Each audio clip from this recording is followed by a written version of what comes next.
Hello, everyone. Chris Santiago of MMA Islands. Fighting out of Adelaide, Australia, we have on the Spartan himself, Antonio Caruso, ahead of PFL Challenger Series on February 17th. Antonio, how's it going, my man? Oh man, I'm doing really well. As you can tell by my surroundings, I'm doing great, man. I'm doing really well. How are you, my friend? It's pretty good, man. Long time no see. We haven't seen you fight for a while now, since 2020. How's life been in the long layoff? Yeah, look, man, life's been pretty much the same. Still training very hard, still very committed to the game, to the sport. I love it. Even without fights, I'm still going to do what I love. So yeah, I've been training every day, looking to get better. Improve my game. I had a boxing fight in that time, just to see everything was going. And yeah, now that the world's opening up again and I'm able to get out and see the world again, I'm back into what I love doing, and that's competing and fighting. And yeah, man, so I'm really happy to be back. Mhm. When did you get to the USA? Because you flew in from Australia like a week ago, right? Yeah, I landed here on Saturday morning. It was one hell of a long flight. I'm happy that I got it over and done with nice and early. So yeah, it's like a 25-hour day.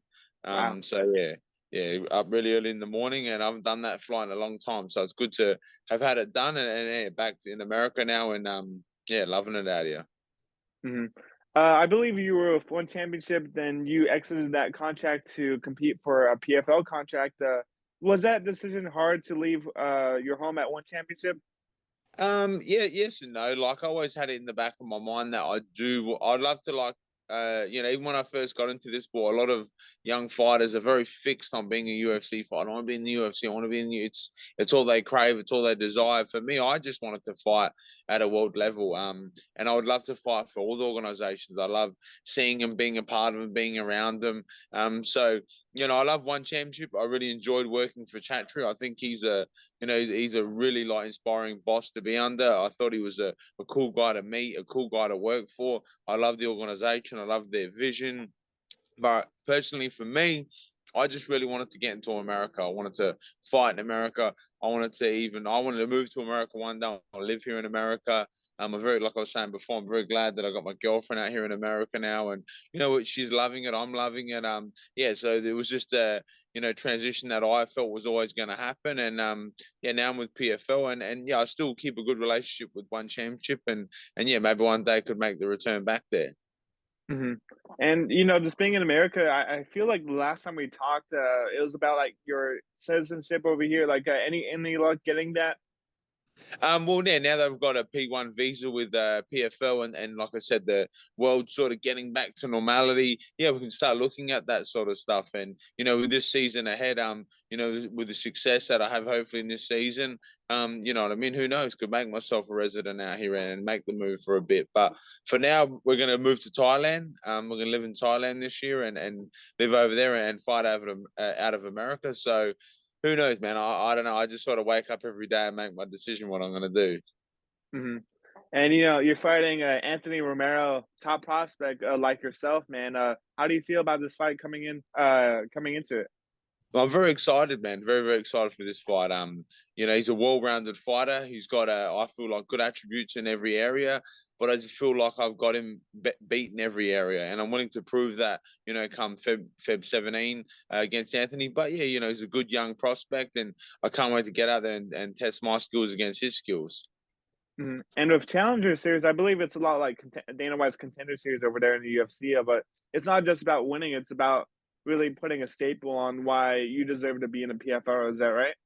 And that is my plan, with this fight. Obviously, not only, of course, both of us are out there to win, but look, I'm not only out there to win, I'm out there to make a statement and show people that in this year and a half, where a lot of people I think went missing in this game because it was hard during COVID. People went missing, went to the wayside.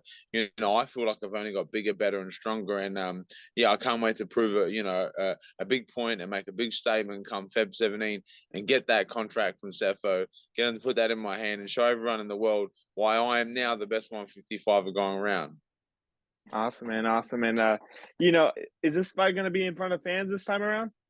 I believe so. Yes, yes. It will be in front of fans. From what I heard. Because they did send out some emails about ticketing and whatnot. So yeah, I assume so. It'll be in front of the fans.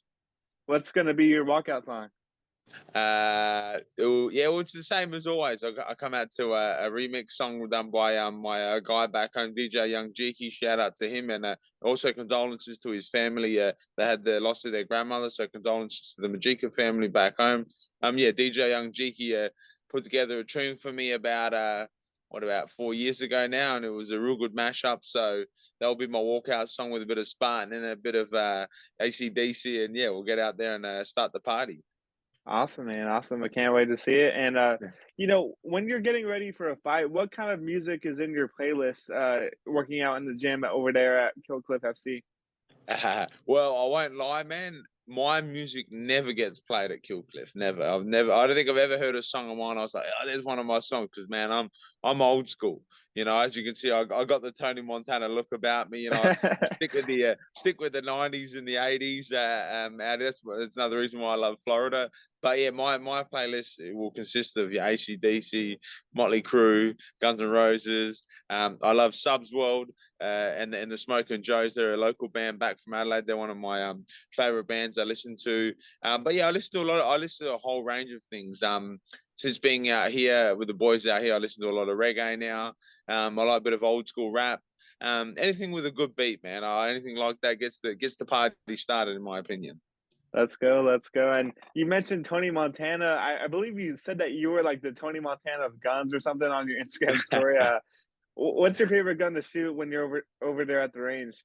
Oh man, seriously, because I come from Australia, we're not allowed to really have that many guns. We've got some pretty full on governments over there. But I mean, I personally have myself some guns back home, but just like single actions. But I mean, anything that's fully automatic, man. Anything that's got power that goes boom. I'm all about that. I love the handguns. Like I said yesterday, I got to shoot an AK-47 fully automatic. Me and my girlfriend and Linton the cell. So we shot those. That was a hell of fun. But yeah, anything fully automatic and anything powerful, I'm down for it. Mhm. Have you run into our guy Scrappy over there? Scrappy, yeah, I seen him on the first day. Ran into him. He's a good boy. Love seeing Scrappy. So you had a good chat with him. Yeah, it's good to see all the boys again. Scrappy, Linton, all the guys over there, man. I've got a lot of. Not only am I a fighter and whatnot, but I'm also a huge fan of the sport, man. I honestly I love every fighter, I admire every athlete in this sport. So for me, man, I just love being surrounded by fighters, especially of the highest level guys like Scrappy and all the boys at Killcliff. It's an honor to say that, yeah, I get to train there, and it's an honor to walk into that gym and rub shoulders with some of the best guys in the world. Who's going to be in your corner for this fight?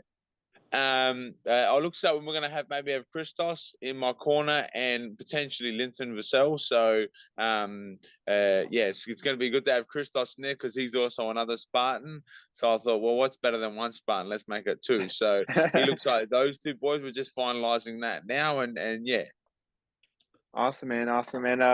What was I gonna say? Oh, who's the funniest guy in the gym? Because last time I rolled in there, Tuco, Brendan Allen, they were really funny. Scrappy as well. Yeah. Who's the funniest guy in the Well, gym? Brendan Allen, he's just a joke all the time. He's always playing some sort of joke. I don't think I've ever seen him serious. I mean, Tuka, look, put it this way: anyone who's Aussie or English, you're always going to get a joke out of them because we just love to run amok and have a laugh.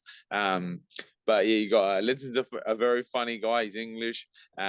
Jason Jackson, he is a scream to me. He makes me laugh all the time. But just everyone there, everyone is pretty funny. The banter, the boys, the camaraderie that I guess Henry and Greg and all the team at Killcliff have created. It's a fun, easygoing environment where everyone likes to have a good time, but most of all, everybody's there to work hard and become one of the best of their ability. I know you guys work hard 24/7, but like, do you guys ever like pull any pranks on each other at the gym or none of that? Yeah, that like I said, Brendan Allen and all that, they're always playing jokes on one another out here. So yeah, they're always like I said, it's literally, I mean, half an hour before training, it's all fun and games. Half an hour after training, it's all fun and games. But in the time that we work, it's time to work. But yeah, there's a lot of jokes being had all the time. People playing off on each other. It's funny. It's a really good environment to be in, especially for a fighter. Because it is good to be serious when it's time to be serious, but it's also good to have I guess a laid back environment as well. Mhm. Did you have any trouble finding fights at one championship? And do you feel like if you make it to the PFL, then there's not much of a problem because of the tournament setting? It's like you already know who you're gonna fight, and you're gonna fight like every 3 to 4 months. Yeah, I mean that was one of my biggest reasons to wanting to sign with PFL. You know, I feel like now I'm in the prime of my career, in everything in my body and my mind. And I was like, I want to fight regularly, and I don't want to be told, yes, you're going to fight regularly.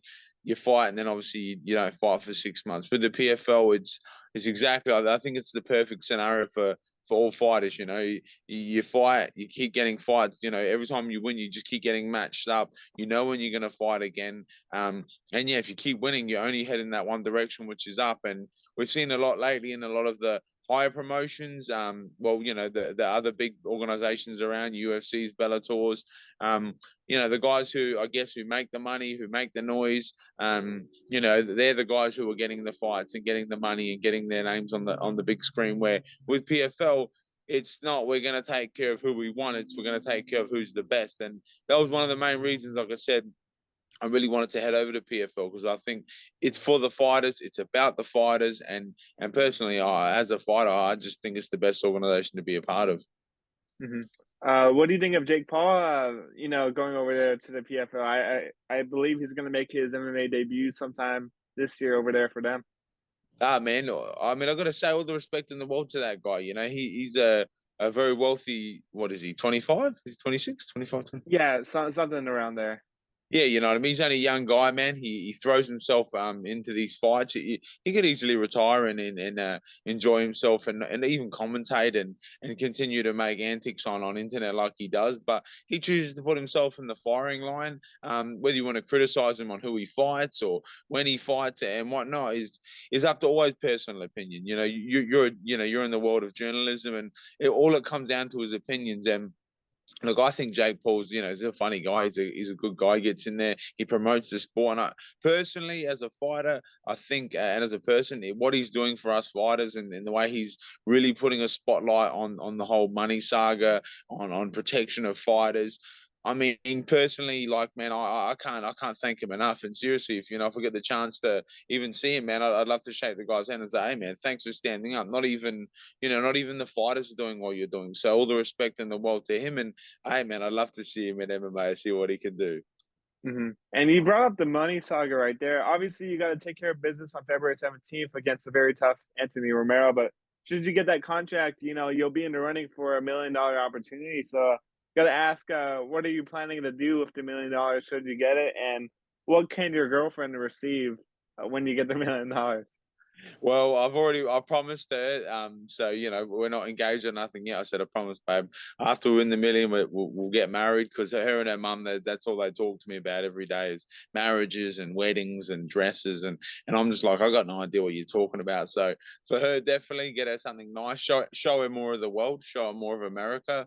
That's a dream of mine to not only her but my dad, my family, her family, and my friends and family. I want to bring them around the world because I think what is out there in the world is a beautiful thing. I've had the pleasure of seeing the world, traveling the world, and meeting amazing, beautiful people from all over the world. So, with that money, I would not only like to change my life, but I'd like to change a lot of people's lives this year. And that's one of my biggest, motivations every day I get out of bed and do what I do is because I don't want only myself to be successful, but I want everyone else around me to be successful, And so that's one thing I want to do. And look, 100%. I'll be buying a Ferrari. That's the first thing. So I'm just letting Cepho know now. You may as well just send that paycheck straight to Ferrari and get me that red Ferrari with the number plate Spartan because that's the first purchase we're gonna make. Awesome, man. Awesome. Hey, that's the best $1 million plan I've ever heard, man. I Ever, just want to ever say, since Hey man, ever since I was a young kid, man, I always had a toy of a Ferrari, and I always dreamed. I don't know why, man. It's always been a dream of mine to have a red Ferrari. It did. I don't know. It's something in my mind that I've had since I was a young man. So here's my opportunity, and here's my chance. And I mean, either I'm winning this $1 million, or they're gonna have to kill me. It's either way. That's how only way I see it happening. awesome. Well, everybody, that's the PFL's Tony Montana. Thanks so much for the time, Antonio. Anything that you want to say to the fans out there watching? Tune in February 17. Like I said, I want to show the world that I am one of the best 155s in the world, and I plan to win this year's PFL tournament, win that $1 million, bring that world title home back to Adelaide, and be the first ever guy from Adelaide to win a world title and prove to people that you can do anything in your life. If I can make it all the way from Salisbury all the way to Florida, man, and live this beautiful life, so can you. So I just want to motivate people and ignite people to chase all their dreams. And yeah, don't sell yourself short. Don't pre-write your life, man, because you just never know what's going to happen next. Awesome. Thanks so much, Tony, and best of luck Thank on you. February 17th, man. Respect, my man. Thank you, bro.